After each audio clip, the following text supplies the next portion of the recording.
تؤمنون بالله ورسوله وتجاهدون في سبيل الله. بإيمان سلاتي وبروجة هلاتي سنجي كلو ولاتي قلتي يا ضغاضة أي هدا فلا ولات سنجي هاتو نصفي رنجي مير وصفي شنجي جل نصفي أي ضغاضة سنجي هاتو نصفي رنجي مير وصفي شنجي جل. Bu dava adalet davasıdır. Bu dava hakkaniyet davasıdır. Bu dava hürriyet davası ve özgürlük davasıdır. Bu dava hukuk davasıdır. Bu dava hizmet, sevgi ve muhabbet davasıdır. Bu dava yardımlaşma ve dayanışma davasıdır. Dolayısıyla sizler kardeşlerim 30 Mart'ta sizlere hizmet edecek bir ehliyetli seçeceksiniz. Bu seçeceğiniz başkanımız size efendilik değil, size ağalık yapmayacak, size efendilik taslamayacak, size büyüklük taslamayacak. Zira siz ona bir emanet, çok ağır bir emanet yüklüyorsunuz. Ve bu emanetin bilincinde olarak, endişesi olarak, bunu taşıyarak sizlere hizmet edecek. İnsanların bozulduğu yer üniversite ortamıdır. Bu gençlerin orada kirlenmemesi için, kirli işlere bulaşmaması için evlenmesi gerekiyor. Onlara da yardım edeceğiz. Kira yardımını da edeceğiz. Onların kirasını biz ödeyeceğiz evlenenlere. Allah'ın izniyle biz bunu geldiğimizde gerçekleştireceğiz. Çünkü evlilik çok önemli bir hadisedir. Evlilik tek kelimeyle mutluluktur.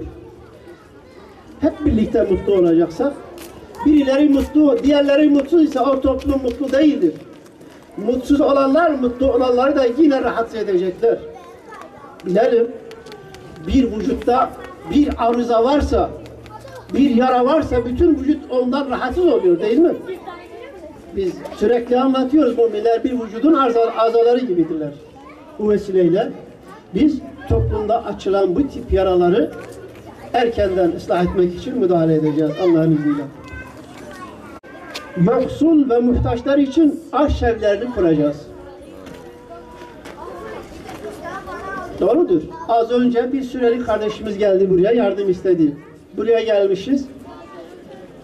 Efendim, bir şeyimiz yok. Paramız var, hatta diyor Suriye parası geçmiyor. Burada Türk bankaları bile o paraları almıyor. Zavallı adamcağızın parası var, geçmiyor. Olmasın böyle bir para. Allah yardım etsin kendilerine. Allah onları o sıkıntılardan kurtarsın. Bizlere de onlara yardım etme şuurunu, bilincini nasip eylesin. Böyle ailelere yardım etmemiz gerekiyor. Yoksul ailelere gerekirse evleri eğer yıkık dökükse onların imkanını tanıyacağız, yardım edeceğiz. Evlerini gerekirse biz onaracağız. Bunu söz veriyoruz. Cebimizden yapmıyoruz ha. Bu belediye imkanlarıdır.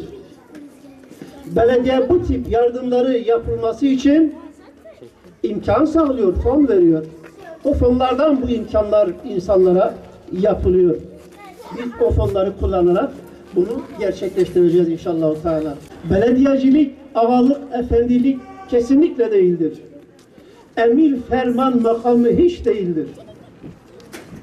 Belediyecilik, insanlara hizmet götürmektir. İnsanlara hizmet etmektir.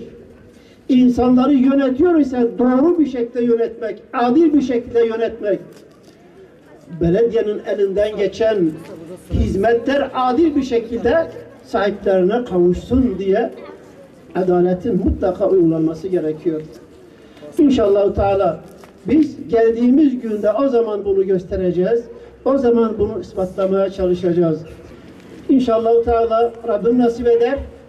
O günler gelecektir ve bizler de o zaman size bu imkanları sunmak için gücümüzü, varımızı, yoğumuzu kullanacağız inşallah Teala. Allah yardımcımız olsun, yardımcımız olsun. İnsanların teveccühü her gün geçtikçe bize yönelmeye hız kazanıyor. Biz de hız alıyoruz. Aldığımız teveccühden, enerjiden dolayı bizde de bir sinerji oluşuyor elhamdülillah. Daha hızlanıyoruz. Daha fazla gayret, çaba göstermeye çalışıyoruz. Allah gayretimizi eksik etmesin, bizi azimden düşürmesin. Ve inşallah bu yolun sonunda da hep birlikte hayır olarak göreceğiz. Allah o hayrı bizlere de nasip eylesin. Bizlere göstersin, bütün müminlere göstersin. Senin yardımından ümitlerini kesmediler ve dediler ki kem min fiyetin kaliletin galebet fiyeten kesireten biiznillah. Çok zaman azlıklar çokluklara galip gelmiştir. Bu da senin yardımınladır inandılar. Biz de böylesince inandık ya Rabbi. Gene sana hamd ediyoruz. Sana şükrediyoruz. Çok sıkıntı günlerden bu günlere gelmemizi ve daha müreffeh günleri nasip eyle ya Rabbi. Seyyidina Muhammed